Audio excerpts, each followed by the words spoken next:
Audiolibros en Latino presenta Los casos de Max Carrados por Ernest Brama en La desaparición de Mary Sever.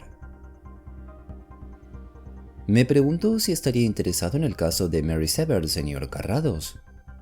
Si los ojos de Max hubieran estado acostumbrados a expresar emociones, sin duda habrían pestañeado de incredulidad ante el inspector Biddle, que le presentó a su amigo de semejante modo el caso de la escolar de Swanstead-on-Thames, cuya inexplicable desaparición 2 semanas antes habían llenado columnas enteras de los periódicos con emocionantes especulaciones, hasta que la absoluta imposibilidad de mantener la atención informativa por carencia total de pistas había relegado finalmente a la pobre Mary Sever a la oscuridad de un suelto sin importancia. «Si le interesa a usted, seguro que a mí también, inspector», dijo el ciego con su energía habitual. «¿Aún está en ello entonces?» «Claro que sí, señor. Lo tengo entre manos. Pero por lo que sabemos...» «Bueno, sabemos es tal vez una palabra excesiva». «Ah, sí», comentó Carrados.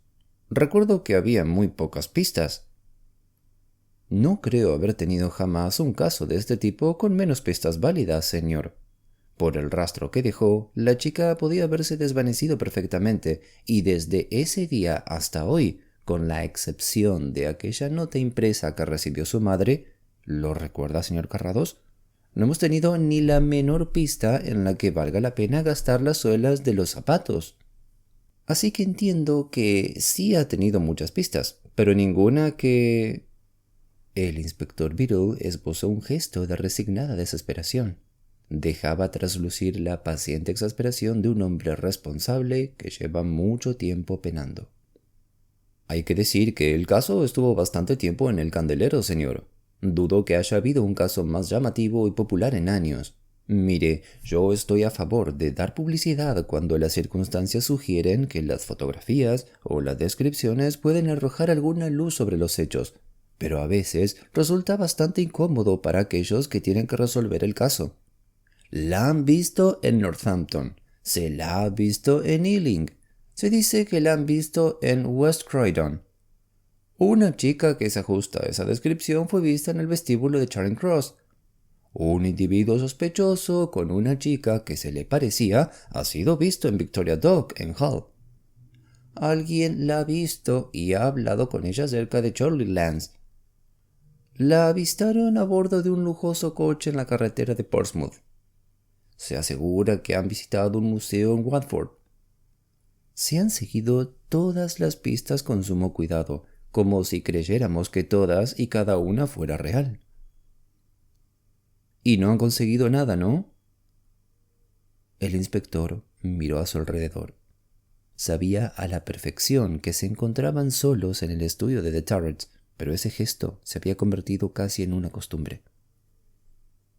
«Señor Carrados, ante usted no me importa admitir que la única hipótesis que considero plausible es que el padre de la niña fuera hasta allí aquel día y se la llevara. ¿Dónde está? ¿Está viva o muerta? No puedo decirlo, pero que el padre está en el ajo, de eso estoy firmemente convencido. Y es más», añadió con intencionada lentitud, «espero que así sea». «¿Y por qué?», preguntó Carrados. Biddle se palpó el pecho y, metiendo la mano en el bolsillo, sacó una formidable cartera y de uno de sus innumerables compartimentos extrajo una serie de fotografías protegidas por un sobre de papel transparente y brillante. «Si pudiera sacar alguna conclusión de lo que significa este retrato, es seguro que entendería mejor lo que quiero decir, señor Carrados», contestó con amabilidad. Carrados negó con la cabeza, pero de todos modos tendió la mano para coger la fotografía. «Me temo que no servirá de mucho», confesó tras tocarla. «Una impresión de este tipo es de las pocas cosas que no ofrecen ningún tipo de gradación para el sentido del tacto». No», dijo mientras pasaba las yemas de los dedos por el papel. «Es una superficie de gelatina de cloruro, con una uniformidad matemática. Inspector, para mí no es nada más. Ahora bien, si tuviéramos el negativo...» «Estoy seguro de que podríamos conseguirlo si lo desea, señor Carrados». De todos modos, me atrevo a decir que habrá visto a esta muchacha en alguno de los periódicos. Tiene 10 años y es alta, al menos bastante alta para su edad. Esta foto es la última que le hicieron, este mismo año, y me han dicho que está igual. ¿Cómo la describiría usted, señor inspector? No soy muy bueno para este tipo de cosas, dijo el policía con una extraña timidez, pero es una fotografía encantadora. Está muy derecha y embarada, y sin embargo posee una especie de gracia que recuerda a la de un animadillo silvestre. Es una fotografía del rostro, y parece que lo mire a uno directamente, con una expresión que es en parte seria y en parte divertida, y con la nobleza y la gracia que podría tener cualquier princesa. Yo tengo hijos, ¿sabe, señor Carrados? Y por supuesto creo que son los más guapos y agradables del mundo. Pero esta niña es una cosa distinta. Tiene el pelo rizado, aunque sin tirabuzones, y por las descripciones sabemos que es morena. Tiene los ojos castaños y cejas finas. Su piel es de un color como tostado brillante, digamos, y tiene los dientes pequeños y bien formados. Por supuesto, tenemos una descripción completa de lo que llevaba puesto y demás detalles. Claro, asintió Carrados casi distraído. El estudio de los fotógrafos Van Braun, ¿eh? Esa gente tiene dinero entonces, ¿verdad? Oh, sí, una casa muy bonita y una buena posición, sí. La señora Sever, quiero decir. Recordará usted que consiguió el divorcio de su marido hace 4 o 5 años. He estudiado los pormenores y no se puede decir que fuera un caso difícil, pero la señora parecía decidida a separarse y al final el señor Sever no protestó. La mujer tenía 500 o 600 libras anuales propias, pero él no tenía más que su salario, y a partir del divorcio el hombre ha caído en picado. Está casi en las últimas ahora y ya viviendo como puede. ¿Qué sospechas tiene contra él? Bueno, apenas se puede decir que haya sospechas, porque no hay pruebas de que se le haya visto con la niña, ni hay nada que lo relacione con ella después de la desaparición. En todo caso, es una hipótesis de trabajo. Si el secuestro fuera el acto de un delincuente o de un maníaco, la experiencia nos dice que ya deberíamos haberla encontrado, viva o muerta. La señora Sever está convencida de que ha sido su marido. Por supuesto, el juez le dio la custodia a Mary. Su marido pidió que le dejaran verla de vez en cuando, y al principio una criada llevaba a la niña a tomar el té con él una vez al mes. Iban al apartamento del caballero. Luego pidió verla en un parque o en una galería. Para entonces ya no tenía un apartamento decente. ¿Comprende, señor? Al final, la criada dijo que el hombre andaba tan andrajoso que le daba vergüenza que vieran a la niña con él, aunque también dijo que nunca le pareció que estuviera borracho y que siempre fue cariñoso con Mary, que solía llevarle un juguete o algo siempre, incluso aunque parecía que ni siquiera tenía 6 peniques para él mismo.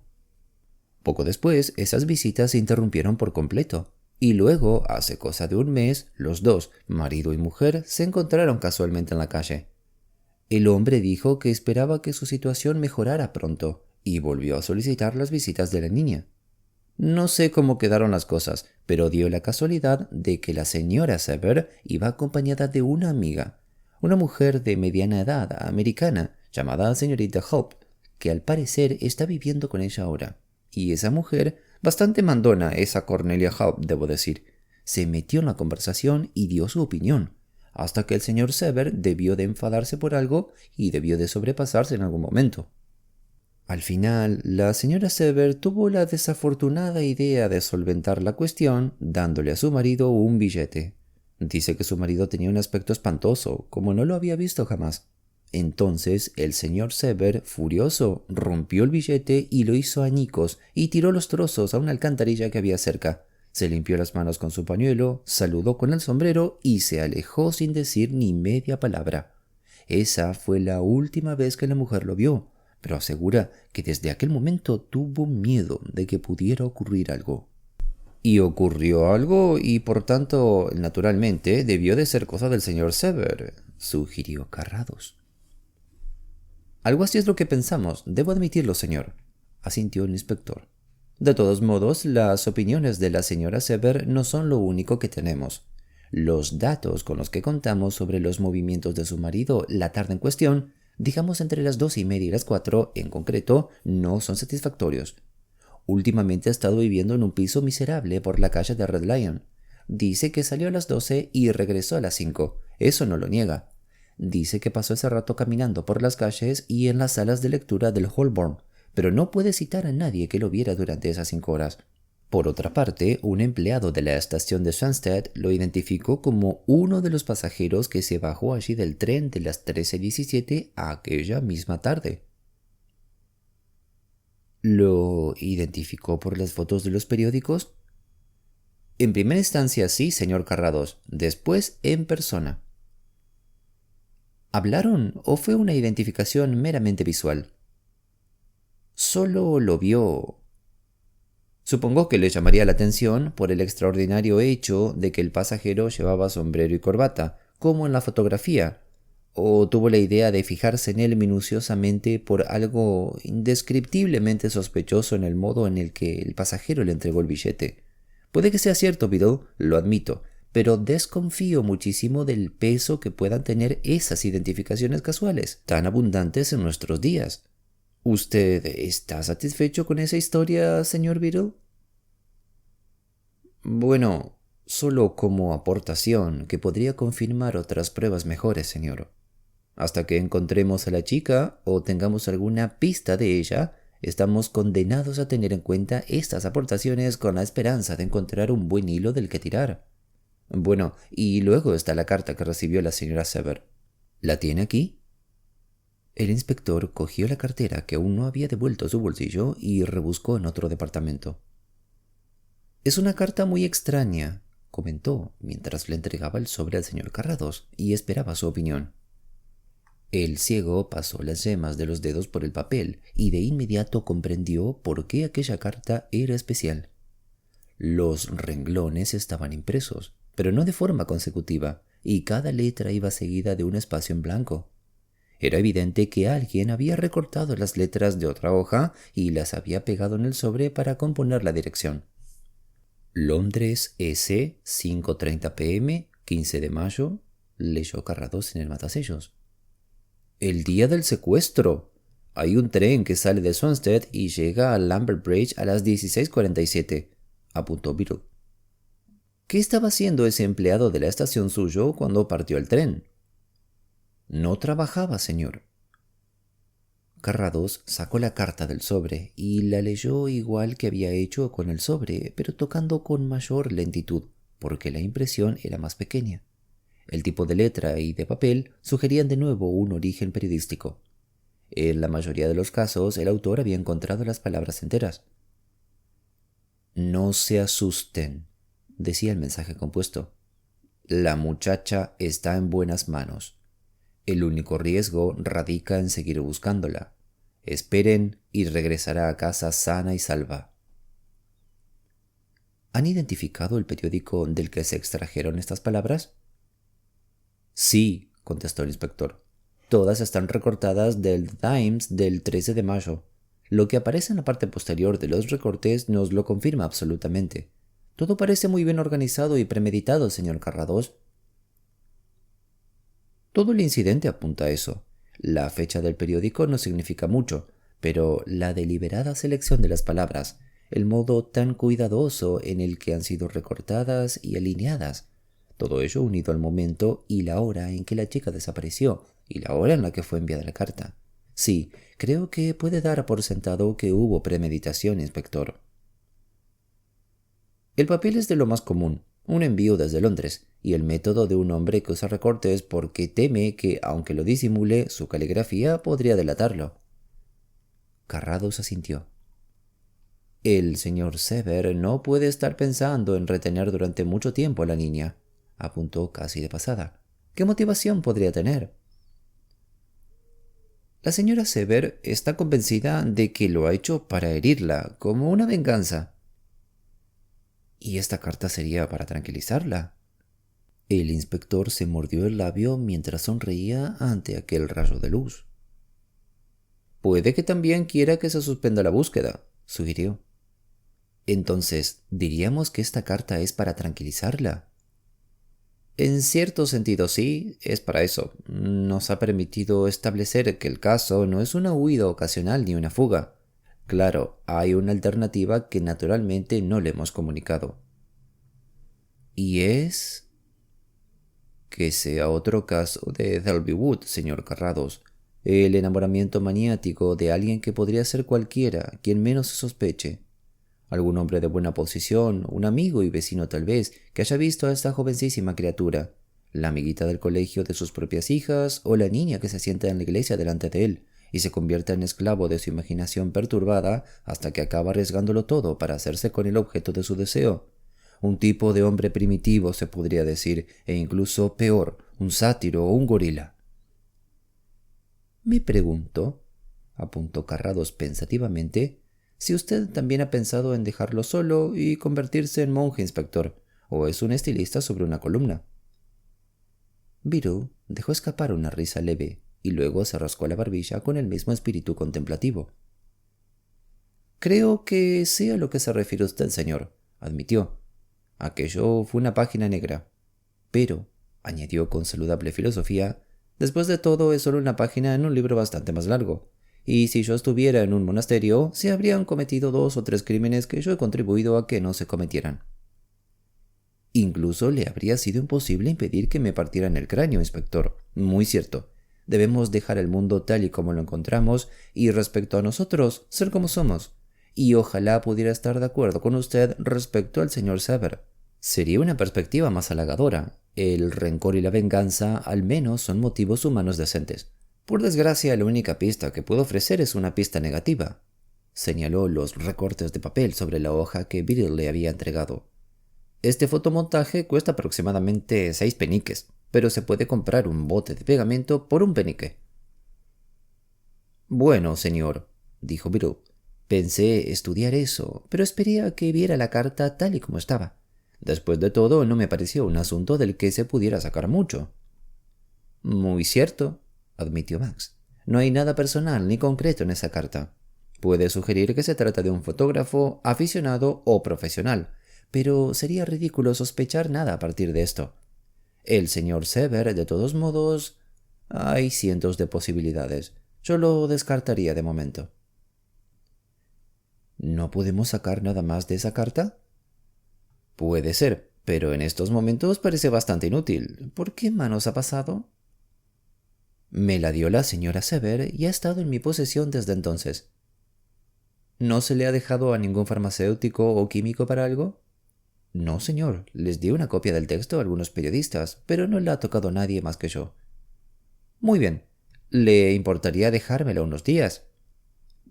El inspector Beetle expresó su total e inmediata disposición y habría añadido su agradecimiento por el servicio que le estaba prestando Max Carrados, pero el ciego lo interrumpió.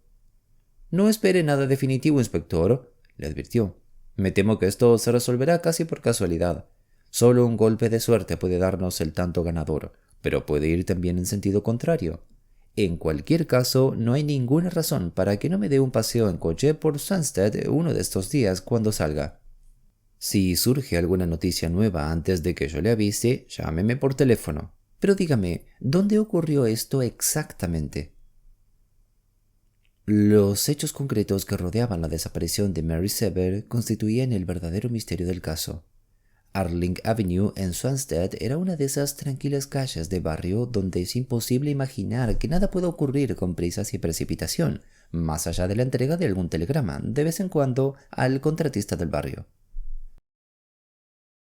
Las casas, aisladas unas de otras por sus perceptivas verjas o jardines, se habían construido aquí y allí, dispersas a lo largo de la calle, y no todas a un tiempo, pero incluso las más modernas tenían ahora cierta solera, y los solares vacíos entre ellas habían pasado de ser lugares de interés para la construcción a convertirse en jardines de paso o campos de botones de oro y margaritas, de modo que Arling Avenue continuaba siendo una barriada agradabilísima y exclusiva. Uno de los lados de la calle estaba sin construir y tenía el aspecto de un gran prado donde creciera el heno y animales de verdad pastaran en la época correspondiente. Los vecinos de Arling Avenue nunca dejaban de mostrar a sus visitas esta prueba ineludible de su entorno campestre. Ese ambiente rural también se dejaba ver en Homewood, la escuela de Arlen Avenue para niños y niñas que la señorita Shibwell habían regentado con éxito y discreción hasta que ocurrió el asunto de la familia Sever. Entonces, y de repente, se convirtieron en el centro de todos los focos y de una aterradora publicidad. La casa de la señora Sever de Hollis era la primera de la calle, en el sentido de que solía afrontarse la entrada de la calle desde la estación. Beetle arrancó una hoja de papel y dibujó a grandes rasgos un plano del vecindario al tiempo que explicaba la situación de algunos detalles concretos. Al lado de The Hollis estaba Arlen Lodge. Después de Arlen Lodge había uno de esos solares vacíos y luego estaba la casa siguiente. Ese solar entre Arlen Lodge y la casa siguiente era más bien un claro herboso y sin vallar por la parte de la carretera. Y en ese punto fue donde el inspector subrayó el lugar clave y lo marcó finalmente con una inquietante X. Originalmente aquel claro sin duda había sido el lugar donde se había proyectado otra calle, pero el plan al parecer había quedado en nada. De vez en cuando una pequeña cuadrilla de muchachos con vocación expedicionaria y con el ficticio optimismo de la juventud se aventuraba en aquella pequeña selva enmarañada de hierbas altas con la esperanza de encontrar moras por allí. De vez en cuando algún tapicero de paso o algún gitano vagabundo lo consideraba como lugar apropiado para echarse una siesta. Pero su uso verdaderamente legítimo parecía ser el de proporcionar un acceso lateral al jardín de Arlen Lodge. El inspector dibujó la puerta del jardín cuando se acordó y especificó que esa puerta rara vez se utilizaba y siempre estaba cerrada. Luego prosiguió dibujando la avenida hasta llegar a la escuela, indicando todas las casas y otras características del barrio. La longitud total de la calle no sobrepasaba las 200 yardas. Pocos minutos después de las 2 de la tarde, el día de la desaparición, Mary Sever salió, como era habitual, de la escuela de la señorita Chibnall. Desde el incidente del desafortunado encuentro con su exmarido, la señora Sever había considerado que era necesario vigilar con más cautela a su niña. A partir de ese instante, Mary nunca salía sola, nunca, salvo cuando recorría el pequeño camino que la conducía a la escuela y cuando regresaba. Porque aquella calle recta, a plena luz del día, era ridículo imaginar que nada pudiera ocurrir. Era ridículo, pero de todos modos su madre, un tanto inquieta, solía acompañar hasta la cancela del jardín a la pequeña, y la veía marcharse hasta que la figura de la niña desaparecía de su vista, tras el último y lejano adiós en el patio de la escuela. «Y eso habría ocurrido también aquel día», explicó el inspector Beetle, «si no hubiera sido porque se encontraron en la puerta del jardín a un comerciante con quien la señora Sever quería hablar. La señora miró calle arriba y en ese momento la señorita Shibwell estaba en la puerta del colegio. No había nadie más en la calle, así que no resulta extraño que la señora Sever regresara de nuevo a la casa sin preocuparse más del asunto». Esa fue la última vez que se vio a Mary. En realidad, la señorita Shibwell se metió en el patio de la escuela casi cuando la señora Sever se metió en su casa. Cuando la niña no se presentó aquella tarde, la maestra no se inquietó. Es un poco miope y aunque había visto a la niña y a su madre en la puerta de su casa, pensó que irían juntas a algún sitio. Así que hasta las 4, cuando Mary no regresó a casa, no saltaron las alarmas. Las largas narraciones no cuadraban bien con la actitud mental del inspector Beetle.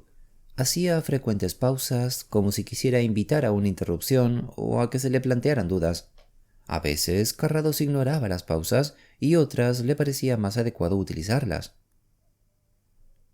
«Lo que se deduce es que había alguien acechando en este sitio, justo después de Arlen Lodge, ¿no?», dijo ante el silencio del inspector. «Creo que es razonable suponerlo, señor.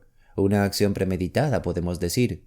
Sin duda, estaban esperando la ocasión propicia y fue esa. En cualquier caso», dijo, golpeando con el dedo la X del papel que Carrados tenía en la mano, «ese es el último rastro del que podemos fiarnos». «¿Se refiere al rastro?» «Sí, señor Carrados. Llevamos a uno de nuestros perros a la mañana siguiente y lo pusimos sobre el rastro.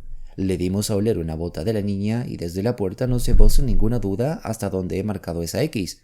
Le dimos a oler una bota de la niña y desde la puerta no se vio sin ninguna duda hasta dónde he marcado esa X.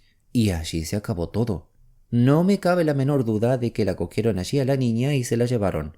Es una cosa curiosísima. Es casi imposible que lo hicieran sin pasar junto a alguna casa. Las vallas de toda la zona son de tal altura que es increíble que ningún hombre haya podido transportar una carga insensible o poco cooperadora sin haberla dejado al menos una vez en el suelo durante el proceso. Si hemos de confiar en nuestros perros, la niña no volvió a pisar el suelo. Se tuvo que utilizar algún tipo de vehículo. No encontramos huellas de ruedas y nadie parece haber visto nada en aquellos momentos que pudiera darnos una pista. «¿Está usted decidido a dejarme perplejo, inspector?», sonrió Carrados. «En esas estoy yo, señor», dijo el detective. «Y le conozco demasiado bien como para preguntarle si ha intentado investigar esto o aquello». «Lo he hecho todo», admitió Beryl con modestia. «¿Y en este punto X se puede ver desde alguna casa?» «Ahí está Erling Lodge. Hay una ventana que da a esa zona, pero los árboles son demasiado tupidos como para poder ver nada. Además, es solo una ventana de un pasillo. El doctor Ellerslie me llevó hasta esa ventana para poder mirar». «Ellerslie. ¿El doctor Ellerslie?» «El caballero que vive ahí. Aunque no siempre se queda allí, por lo que entiendo, tiene esa casa como residencia para el fin de semana. Le gusta salir en barco, me parece. Su trabajo habitual lo tiene en Londres». «¿Se refiere a Prescott Ellerslie de Harley Street? ¿Lo conoce?» «El mismo, señor Carrados». «Oh, es un hombre muy conocido.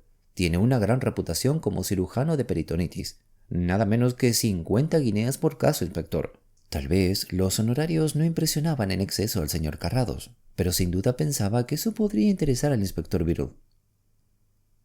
«¿Y la otra casa, la que está después del solar Lincoln?»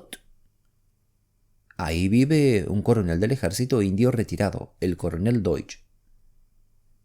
«¿Y desde su casa se ve también el lugar que nos interesa?»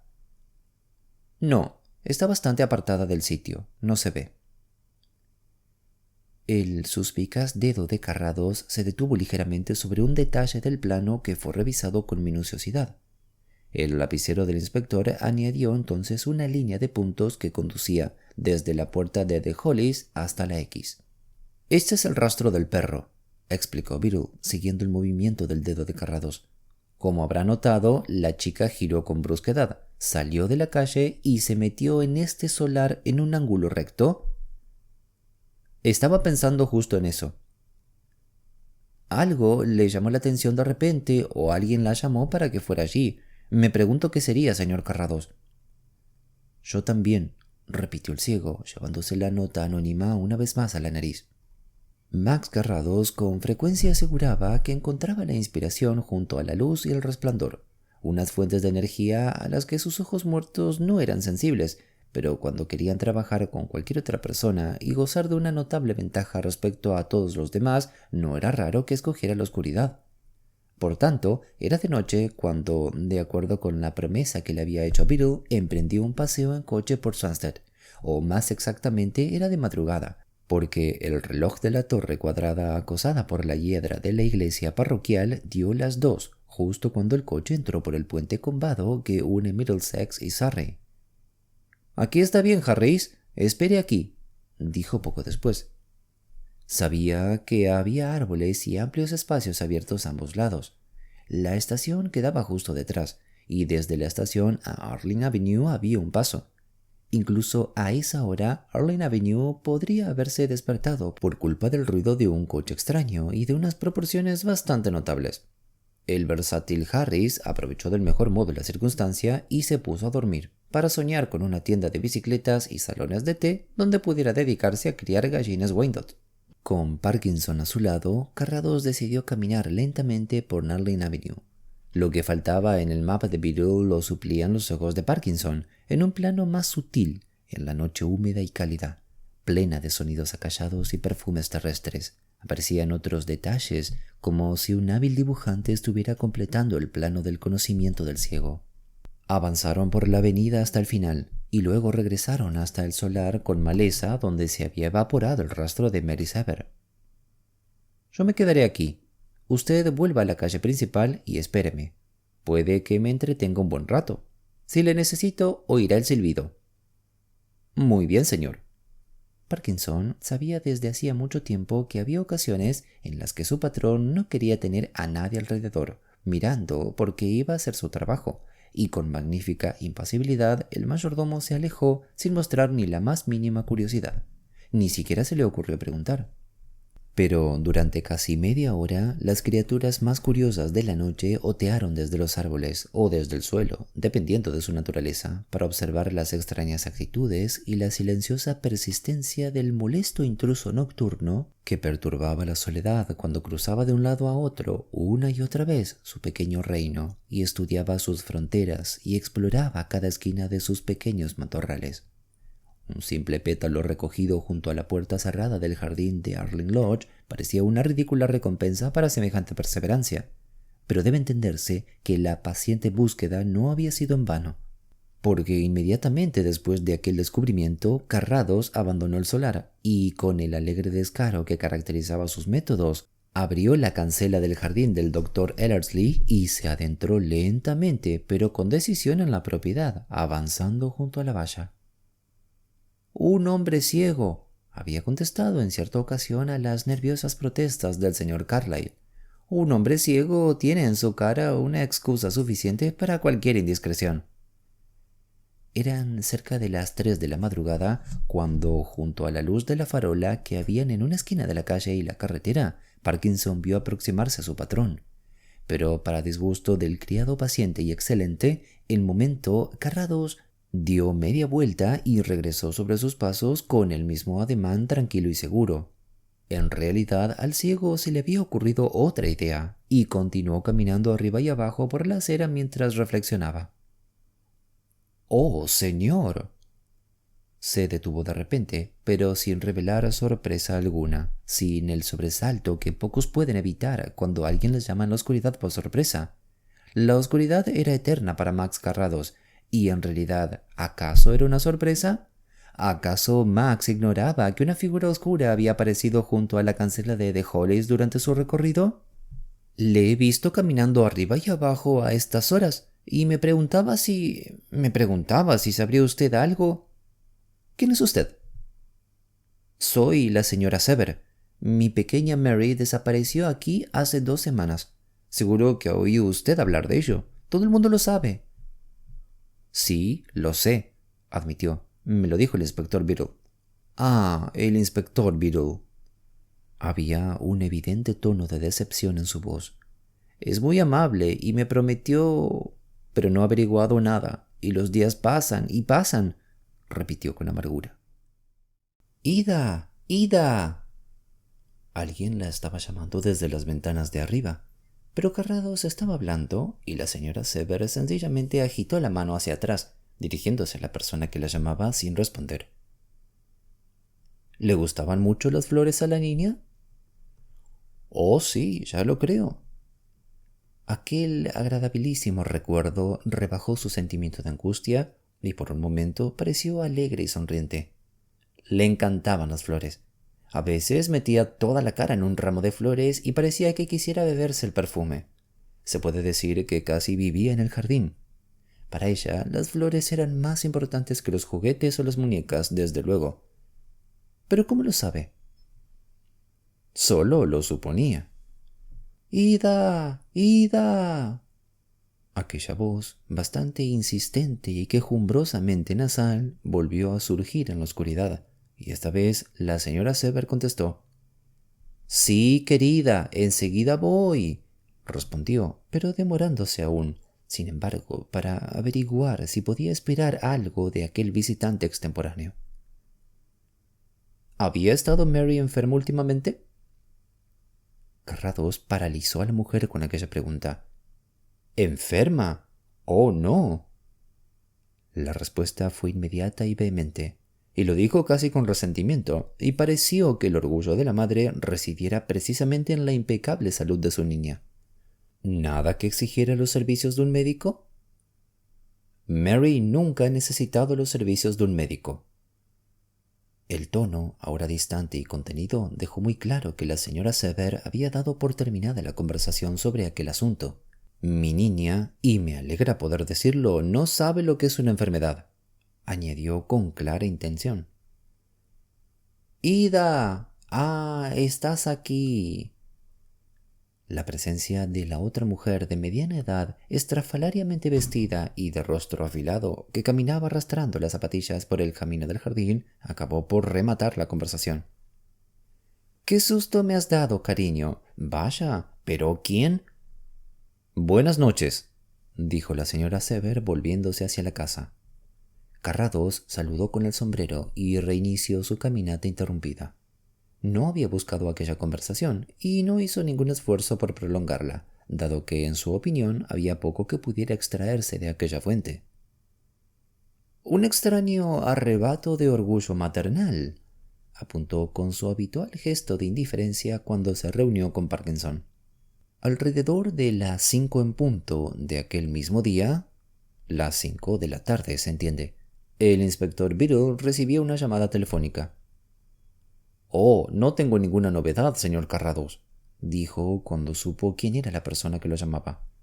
«No se me olvida que debo comunicárselo cuando las haya». «Pero yo creo que es posible que las haya», contestó Max Carrados. «O al menos podría verlas si fuera usted a Arling Lodge e insistiera en ver a la niña que durmió allí ayer por la noche».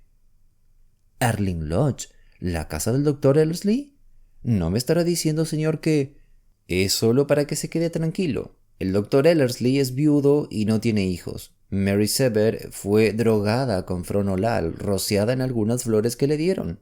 El fronolal es un nuevo anestésico, prácticamente desconocido fuera de los círculos médicos.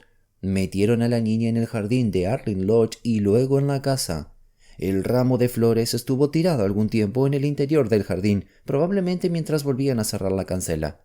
El pelo de la niña se enredó en una zarza a 6 yardas de la puerta trasera, junto al camino que llegó hasta allí.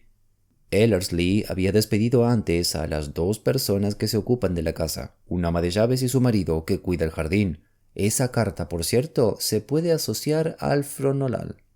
Ahora ya tiene todo lo que necesita, inspector, y espero por Dios estar en lo cierto».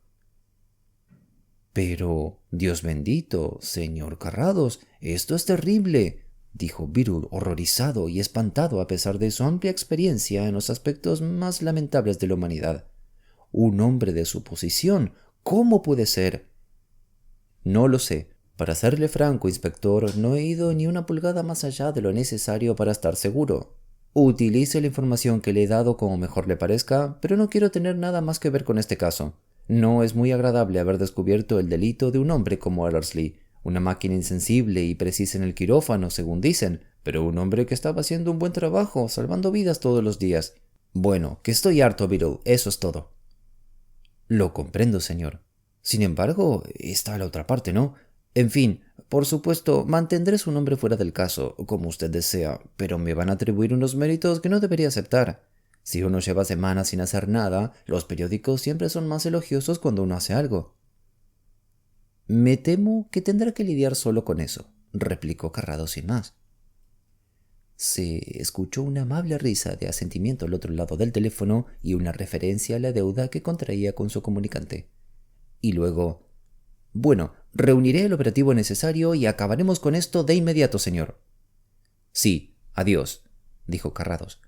Colgó el auricular con la única satisfacción que había experimentado desde que habían señalado a Ellerslie, la satisfacción de haberlo casado. El asunto era repugnante en sí mismo, y para añadir otro elemento de disgusto, por un par de circunstancias que había tenido ocasión de conocer en el pasado, tenía un verdadero respeto por el cirujano al que algunos calificaban de brutal, pero al que todo el mundo consideraba excepcionalmente eficaz. Habría sido un asunto mucho más agradable para el ciego eximirlo que implicarlo. Se dirigió a una bandeja con monedas sicilianas del periódico Independiente para quitarse el mal sabor de boca, y juró que no leería ni una sola palabra de lo que se dijera sobre el caso. «Hay un caballero que desea verle, señor. Dice llamarse Sever». Y ocurrió que, alrededor de 1 hora después de que hubiera archivado definitivamente su interés por el caso, Max Carrados se vio otra vez sumergido en sus turbulentas aguas. Si el señor Sever hubiera sido un mero suplicante acomodado, tal vez, pero el ciego tenía un espíritu lo suficientemente vagabundo para conceder toda su simpatía y compasión a una persona que, por el contrario, lo sabía, se encontraba en graves dificultades económicas. Con un destello de imaginación, fue capaz de ver al pobre desgraciado caminando desde la calle Red Lion hasta Richmond, y tras decirle que no se le recibiría, volviendo desde Richmond a la calle Red Lion porque no tenía ni 6 peniques para gastar, el hombre que siempre le llevaba un juguete. «Son casi las 7, ¿no, Parkinson? El señor Severs se quedará y cenará conmigo». Estas fueron casi las primeras palabras que escuchó el visitante. «Muy bien, señor». «¿Yo? ¿Cenar?», preguntó el señor Severs rápidamente. No, de verdad que no». «Ojalá fuera usted tan amable de hacerme compañía», dijo Carrados con humilde determinación. Parkinson se retiró, sabiendo que las cosas se harían como decía su patrón. «Estoy bastante solo, señor Severs, y mi egoísmo lo demuestro invitando a cenar a la gente. Si una persona me visita durante el desayuno, tiene que quedarse a desayunar. Si llega la hora de la comida, tiene que quedarse a comer, y así sucesivamente». «Sus amigos, sin duda», aventuró el señor Severs con latente amargura. «Bueno, estoy inclinado a calificar como amigo a cualquiera que tenga el bien de iluminar mi oscuridad. Usted también lo haría en mis circunstancias, seguro». Y entonces, de un modo bastante inconsciente, con ese amable trato, los años de degradación social fueron desapareciendo en el señor Severs y se encontró aceptando la invitación con las frases convencionales de turno y hablando a su anfitrión exactamente como si fueran dos hombres que hubieran compartido un mismo mundo en los viejos tiempos. Sospechando lo que había llevado a su casa aquel hombre y sabiendo que eso importaba poco o nada, Carrados mantuvo a su invitado lejos del asunto de la desaparición de su hija hasta que volvieron a estar solos tras la cena. Entonces, para no retrasar más el tema, Severs lo planteó con una pregunta directa. «¿Scotland Yard le ha consultado a propósito de Mary, señor Carrados?» «¿No está eso en los periódicos?» «No lo sé», contestó Severs, «pero no me fío de los periódicos. Entre la gente con la que yo trato hay mucha información que nunca aparece en la prensa. A veces no son más que fantasías, naturalmente, pero con bastante frecuencia tienen fundamento. En estos momentos soy casi una persona famosa entre mis conocidos. Yo soy un don nadie, sin importancia en la ciudad, naturalmente, pero mi identidad ha salido a la luz, y todo lo que guarda relación con el famoso caso Severs me persigue. He oído que el inspector Beadle, que tiene el caso entre manos, le ha consultado algo, así que se deduce que usted está colaborando». «¿Y si así fuera?», preguntó Carrados. «Si así fuera», añadió su invitado, «tendría algo que decirle, señor Carrados. A Beadle se le ha metido en su dura y torpe mollera que yo debo de ser el secuestrador de mi hija, porque, según las líneas de investigación ortodoxas y los móviles, no es capaz de imaginar que pudiera ser nadie más. En realidad, señor Carrados, yo quiero muchísimo a mi hijita, demasiado como para sacarla de su cómodo hogar. Mi desafortunada esposa puede tener sus defectos, y no me importa admitir que los tiene, graves defectos y muchos, además, pero al menos ha podido proporcionarle a Mary una vida decente. Cuando supe de la desaparición de mi niña, ya estaba en los periódicos a la mañana siguiente, creí que me volvía loco. Leía con pavor toda la prensa, esperando que anunciaran que se había encontrado el cuerpo y para leer los detalles espantosos de rigor sobre un asesinato bestial y enloquecido. Busqué en mis bolsillos y solo encontré un chelín y unos cuantos peniques. Sin tener una idea clara de lo que se suponía que tenía que hacer, me fui a la estación y me gasté el dinero en un billete de tercera Swanstead. «Oh», interrumpió Carrados, «¿el que llega a las 13:17? Severs se rió con aire desdeñoso. «¿Lo dice usted por el empleado de los ferrocarriles?», dijo. «Sí, ese espabilado simplemente adelantó su experiencia 24 horas cuando días después vio que podía sacar algún beneficio. O me atrevería a decir que realmente lo pensó entonces. Respecto a mí, antes de llegar a Swanstead ya me di cuenta de que había metido la pata. Pero de todos modos, ¿qué podía hacer ya? Nada que el guardia local menos eficiente no pudiera hacer mucho mejor. Lo último que quería era encontrarme con Ida, con la señora Severs. Apenas salí de la estación, giré a la derecha en vez de la izquierda y me vine caminando a la ciudad». «¿Y ha venido ahora? 15 días después o más», ¿A contarme eso, señor Sever? He venido para saber si puedo confiar en Beetle.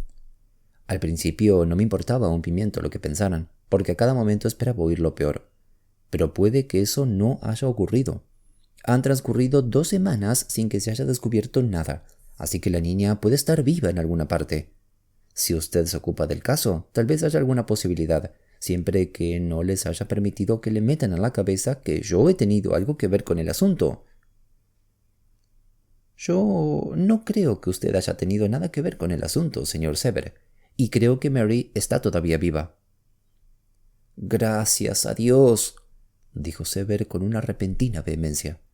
Me alegra mucho, muchísimo, oírle expresar esa opinión, señor Carrados. No creo que pueda ver mucho a la niña en adelante ni que le enseñen a respetar de verdad el 5º mandamiento.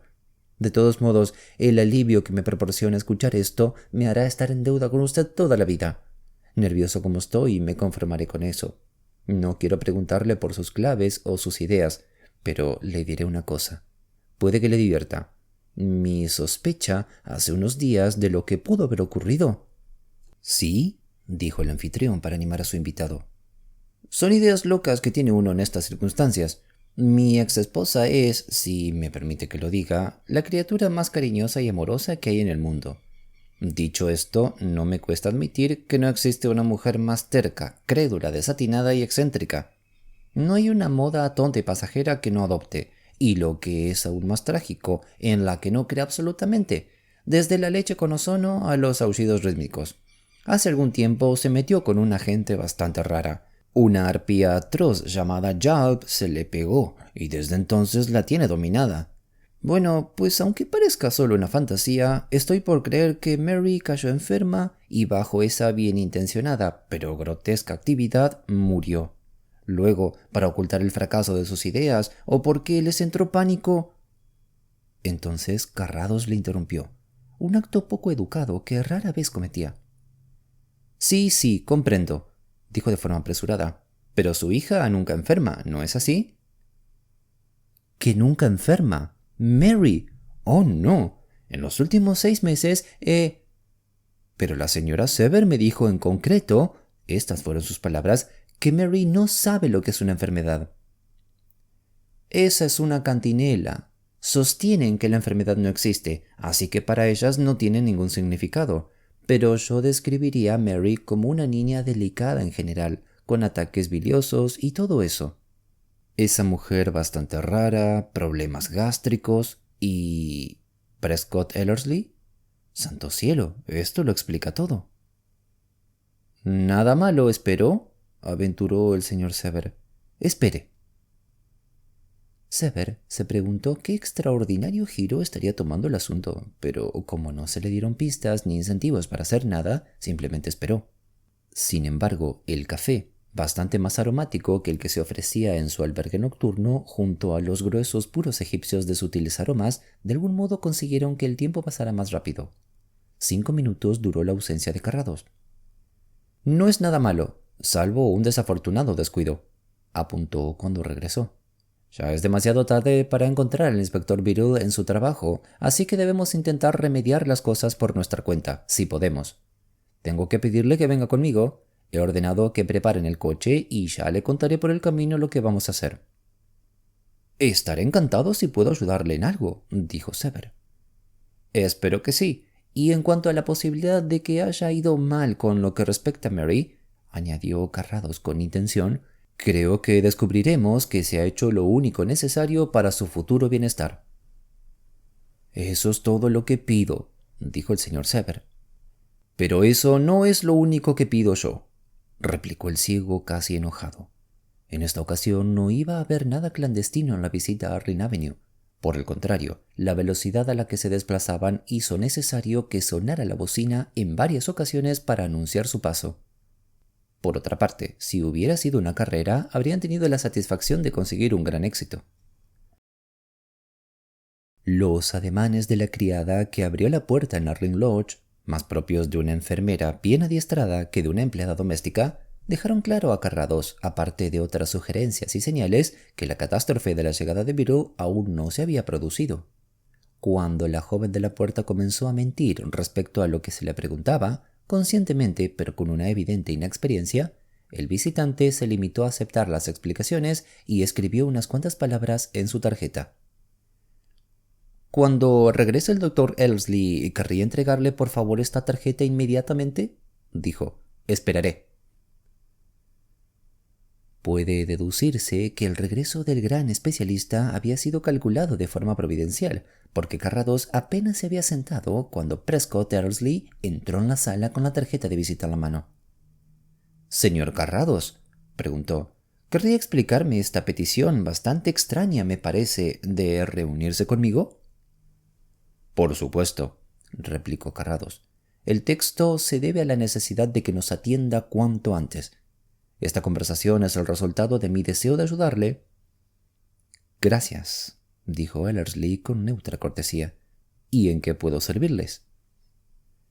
«Está a punto de llegar el inspector Beadle de Scotland Yard. Esta vez no es para comprobar qué se ve desde su ventana, sino para exigirle que suelte a la desaparecida Mary Sever, y si usted se niega a admitir que sabe algo de la niña, ejercerá toda su autoridad para registrar la casa».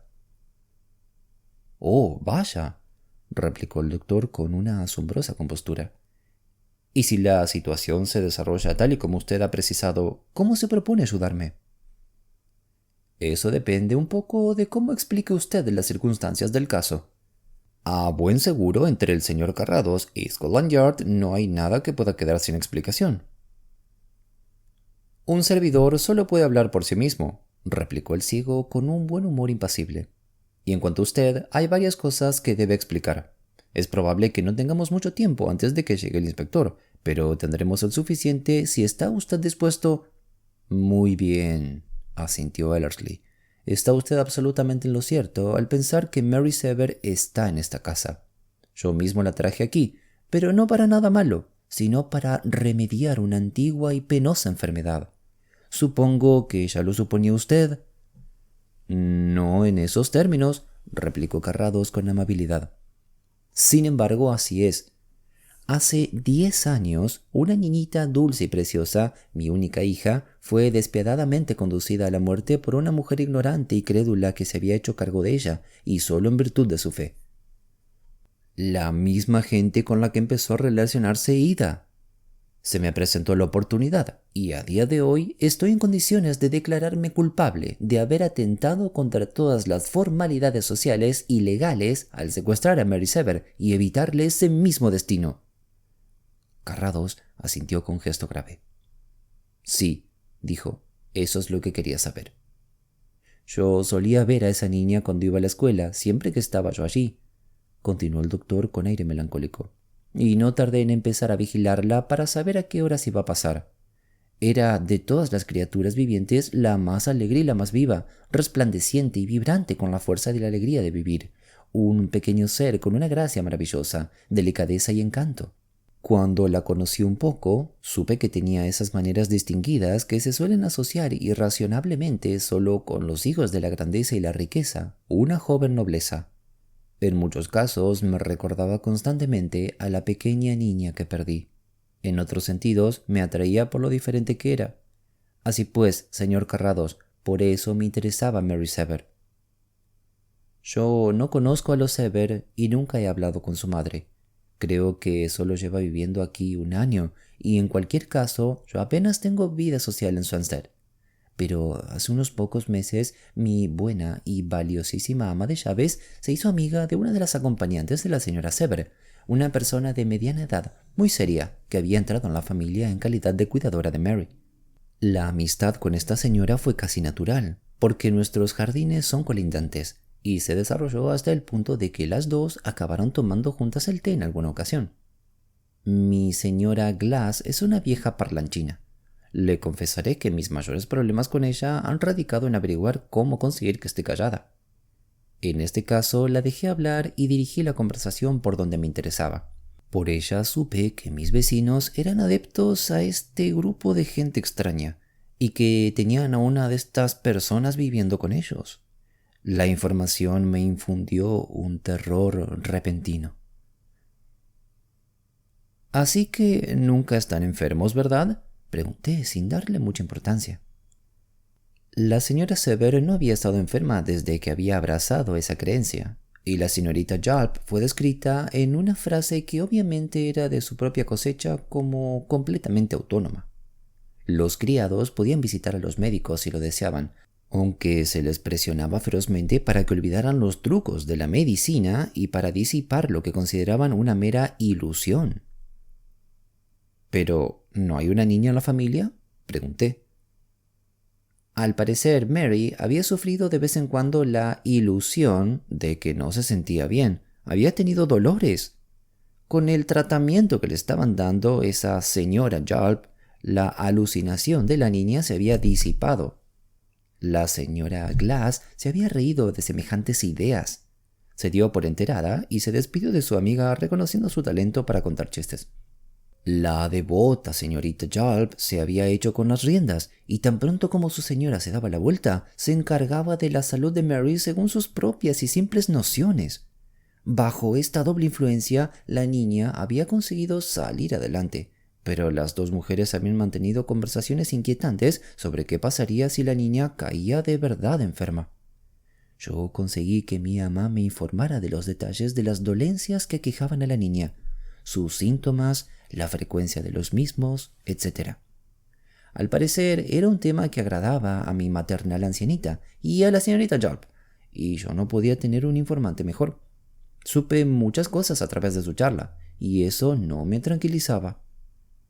A partir de entonces, sin dejar traslucir mi interés en el caso, busqué nuevas oportunidades para ver a la niña. Induje a la señora Glass a sugerirle a la señorita Jalp que la señorita Mary podía venir cuando quisiera aquí, a ver el jardín. Es un jardín grande y laberíntico, un lugar por el que a una niña aventurera le encantaría deambular. Y esta niña en concreto, tal y como supe después, estaba apasionadamente enamorada de las flores, las plantas, los pájaros y los pequeños animalillos. Tengo un par de ardillas domesticadas y decidí traerlas aquí. Puede suponer usted lo encantada que estaba la niña cuando las conoció. Yo le daba nueces para que ella alimentara a las ardillas y desde entonces nos hicimos muy buenos amigos. Mientras tanto, yo la estudiaba y examinaba sin que se diera cuenta. No creo que ni siquiera sospechara que soy médico. El resultado de mis indagaciones confirmó mis sospechas de que todo apuntaba a lo que imaginaba. Y la trágica ironía de la situación era que una apendicitis había sido lo que había matado precisamente a mi propia niña. Así que era apendicitis. Sí, era una apendicitis de ese tipo maligno y equívoco que ataca sobre todo a los niños. Esa dolencia, en apariencia insignificante, aparece a intervalos ocasionales, a veces de semanas. No es más que una inflamación del apéndice, pero la enfermedad suele derivar inevitablemente en una peritonitis general supurante. No tardó en producirse otra ilusión, según la madre y la señorita Jalp, otro ataque de bilis, según mi enfermera, parecido a todo lo que ella había experimentado, pero en apariencia más fuerte. Aunque los seguidores de esta ciencia rara se lo discutirían, Hannah le daba medicamentos de forma subrepticia. Esta vez, sin embargo, la enfermedad no remitió, pero aún no había síntomas alarmantes de verdad como para que el afecto natural de la madre hiciera tambalearle sus convicciones. Nada suficientemente grave para que se rebelara contra la señorita Jalp. Si el pulso llegaba a 140, eso sería lo último que sabrían de la niña. ¿Y entonces? Ellerslie iba de un lado a otro de la estancia, dando grandes zancadas y atacado por una violenta indignación, pero Carrados solo tenía en mente que el inspector Biddle estaba a punto de llegar. Entonces la niña moriría. De repente y sin ceremonias, esa preciosa vida joven, que en 10 minutos podría quedar inmune a ese peligro para siempre, sería barrida de la faz de la tierra. Moriría para demostrar que la apendicitis no existe y que todo está en la mente. Si yo estaba en lo cierto, no habría razonamiento que hiciera variar la decisión de la madre, y la muerte sería inevitable y también totalmente inesperada. ¿Qué podría hacer yo, pensará usted, señor Carrados, en esta situación de emergencia? Yo ya había lidiado con estos locos de remate con anterioridad y sabía que si adoptaba una actitud poco normal como la de ir a ver a la señora Sever, como mucho me encontraría con una educada incredulidad y un ejemplar de las inmortales obras de la señora Mary Baker Eddy, y si actuaba así, cualquier otra cosa que pretendiera hacer después ya sería muy arriesgado, si no imposible. Usted, eso es lo que creo, es un hombre piadoso. ¿Qué podía hacer, señor Carrados? Lo que hizo, dijo Max, es casi lo más peligroso que puede hacer un médico. Oh, no, contestó Ellerslie. Un médico hace cosas mucho más peligrosas cuando opera una septicemia infecciosa o cuando entra en una casa con fiebres. Ya, usted se refiere a la carrera y la reputación, pero créame, señor Carrados, la vida es tan importante como la manera de vivir, y todos los médicos hacemos este tipo de cosas a diario. Bueno, como muchos otros hombres normales, soy un poco maniático y un poco místico. Pero muy increíble que pueda parecer mañana, creo que aún a riesgo de perjudicar mi carrera profesional y aún a riesgo de ser seguramente procesado y encarcelado, lo mejor que he podido hacer en mi vida ha sido salvar la de esa niña. En otro lugar, tal vez otro buen hombre habría ocupado mi posición, pero el que estaba aquí era yo, y estaba solo. Sí, lo hice. No me entretendré contándole las precauciones que tomé para proteger a la niña o el plan que había trazado para devolverla. Pensé que tenía bastantes posibilidades de que no me descubrieran, y por lo que veo tengo que agradecerle a usted que no haya sido así. Mary no tiene ni la menor idea de dónde está, y cuando yo entro en su habitación lo hago bien disfrazado. Piensa que ha tenido un accidente. Naturalmente ha tenido ayuda. He tenido la voluntariosa asistencia de un ayudante y de 2 enfermeras, pero toda la responsabilidad es mía. Me las he arreglado para enviar a la señora Glass y a su marido de vacaciones para poderlos mantener alejados. Lo hice una vez que estuve decidido a llevar a cabo la operación. Para justificar lo que estaba a punto de hacer, no había que cometer ningún error sobre la urgencia y la necesidad de hacerlo. Tuve que efectuar una prueba final. Hace menos de 3 semanas, una tarde vi que la señora Glass y la niña venían a casa. Poco después, la señora Glass llamó a la puerta. Preguntó si la niña podía tomar el té con ella, y como la señora Sever y su amiga iban a estar fuera hasta tarde, si la señorita Mary podía quedarse. No había ninguna necesidad de pedirme permiso, como bien sabía ella, pero mi ama de llaves es muy tradicional en sus ideas sobre los deberes domésticos. Por supuesto, yo di permiso de inmediato, pero sugerí que Mary tomara el té conmigo, y eso hicimos. Antes del té, Mary pasó un buen rato entretenida en el jardín. Le pedí que me cortara un ramo de flores, y cuando vino con ellas noté que se había arañado un brazo con una espina. Terminé enseguida con el té, porque para entonces ya había decidido qué hacer. Cuando acabamos, sin tocar siquiera la campana, le puse una silla delante de la chimenea y me senté enfrente de ella. Había una historia real sobre un ganso muy listo que yo había prometido contarle. «¿Pero es que te vas a dormir, Mary?», le dije mirándola con fijeza. «Es por el calor del fuego». «Por eso será», admitió soñolienta. «Ay, qué tonta soy. Casi no puedo ni mantener los ojos abiertos». «Vas a dormirte», repetí. «Estás muy, muy cansada». Levanté la mano y la puse lentamente frente a su carita. «Ya casi ni puedes ver mi mano. Tus ojos se cierran. Cuando deje de hablar, caerá sumida en un profundo sueño». Aparté mi mano y cayó rendida. Yo ya había preparado mis cosas y lo tenía todo listo. De su brazo, donde la punzada de la aguja quedó enmascarada por el arañazo de los rosales, conseguí unas gotas de sangre. Luego apliqué un hemostático y pude comprobar con un examen más minucioso algunos de los síntomas que ya había intuido. Cuando la niña se despertó, pocos minutos después, no tenía ni la más remota idea de lo que había ocurrido. «Vaya», dije yo en ese momento, cuando la niña despertó. «No creo que te hayas enterado de nada de lo que le pasó al pobre Solomon». Sin dilación, hice varias pruebas de laboratorio con la sangre que había conseguido. El resultado, en combinación con otros síntomas advertidos, era concluyente. Decidí tomar cartas en el asunto por mi cuenta en ese mismo momento. La operación en sí misma fue sencilla y un perfecto éxito. El estado de la niña demostró que lo que hice era absolutamente urgente. Ahora Mary Sever probablemente vivirá más que su madre, sobre todo si esa mujer sigue confiando en esa gente demente. Y respecto a las consecuencias que pueda haber para mí, lo siento, pero no me arrepiento. «Toda una sorpresa, inspector?» El inspector Beadle, acompañado de la señora Sever, y, si el grado comparativo puede utilizarse para indicar su importancia relativa, más acompañado aún más por la señorita Yalp, había llegado a Arling Lodge y le habían indicado que pasara inmediatamente. Fue Carrados quien le dio la bienvenida de ese modo.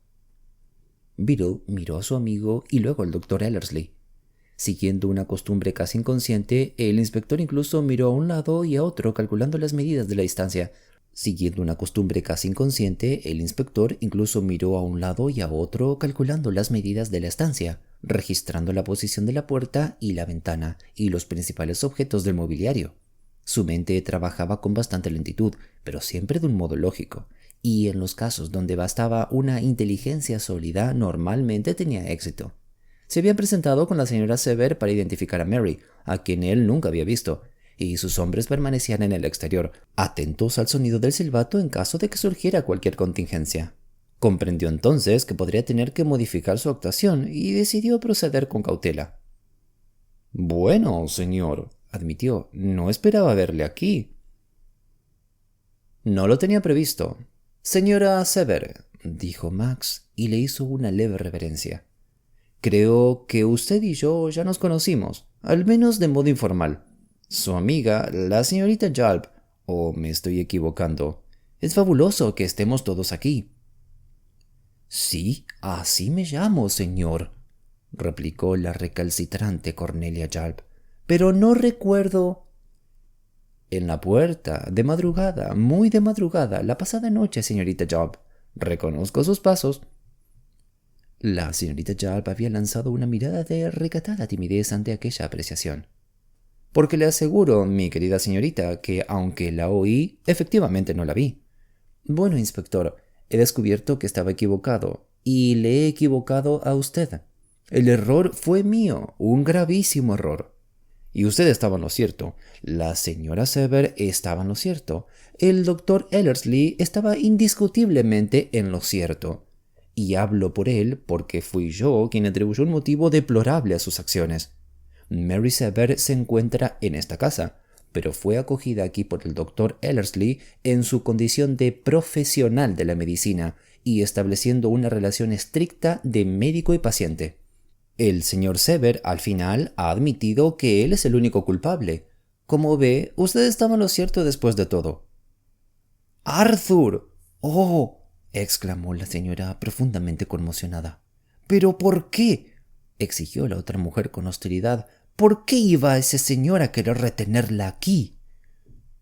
«El señor Sever estaba muy preocupado por la salud de su hija», contestó Carrados con seriedad. «Dice que, temiendo que se tratara de algo serio, la puso en manos de este eminente especialista, que descubrió que la niña estaba en una situación peligrosísima, casi crítica, que solo podía remediarse mediante una operación urgente. El doctor Ellerslie ha salvado la vida de su hija, señora Sever».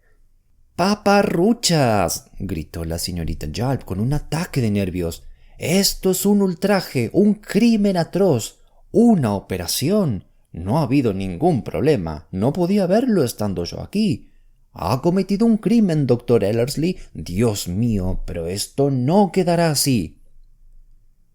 La señora Sever se desplomó en una silla, pálida y temblorosa. «No me lo puedo creer», consiguió articular al fin. «Es un delito. El doctor Ellerslie no tenía, ningún doctor tenía derecho a hacer esto. El señor Sever no tiene autoridad tampoco para hacerlo. Los tribunales me dieron la custodia única de Mary». «Discúlpeme», terció Carrados con la amabilidad de quien se controla absolutamente y tiene conocimiento sobre el tema. «Discúlpeme, pero ¿había usted informado al doctor Ellerslie sobre ese asunto legal?». «No», admitió la señora Sever con una leve sorpresa. «No, ¿por qué debería hacerlo?». «Cierto, ¿por qué iba a hacerlo? Pero ¿tenía usted alguna idea de que el doctor Ellerslie estuviera al tanto de los detalles de sus infelices diferencias domésticas?». «No lo creo en absoluto». «¿Pero qué tiene que ver todo esto con...?» «Solo esto. ¿Por qué debería el doctor Ellerslie cuestionar la autoridad de un padre que trae a su hija a la consulta? Esto demuestra como mínimo que él era el único que parecía preocupado por el bienestar de la niña. Lo único que el doctor Ellerslie podía sospechar era que la desautorizada fuera usted, señora Sever. Un doctor no puede dedicarse a investigar los asuntos particulares de una familia cuando tiene que llevar a cabo una operación quirúrgica urgente. Pero todo este tiempo, esta angustia, esta espera horrible, debe de haber oído algo. Carrados se encogió de hombros y pareció estar mirando por la estancia hacia donde su anfitrión había permanecido hasta entonces de pie e impertérrito. Efectivamente, lo sabía, señora Sever. Era imposible no saberlo. Pero también sabía algo más, y para un médico los intereses de su paciente son lo más importante y están más allá de cualquier consideración. Si se dan las circunstancias en las que deba explicar mi conducta, estaré preparado para justificar mi silencio.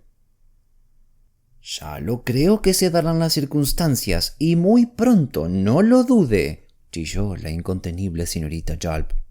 Hay una cosa más en este asunto, Ida, que tenemos que ver. Es una idea ridícula meter a tu marido en esto. Yo nunca creí que estuviera en el ajo. Es un hombre demasiado pusilánime para tener los nervios suficientes y hacer esto. ¿Y dónde está ahora, además, Arthur Sever? Se ha ido, claro, ha abandonado el país y a expensas de otros. En absoluto, dijo Carrados muy amablemente. Ya que usted pregunta, señorita Yalp, ¿señor Sever? Dijo alzando la voz. Se abrió la puerta y entró el señor Sever en la estancia, con una gran calma y sangre fría.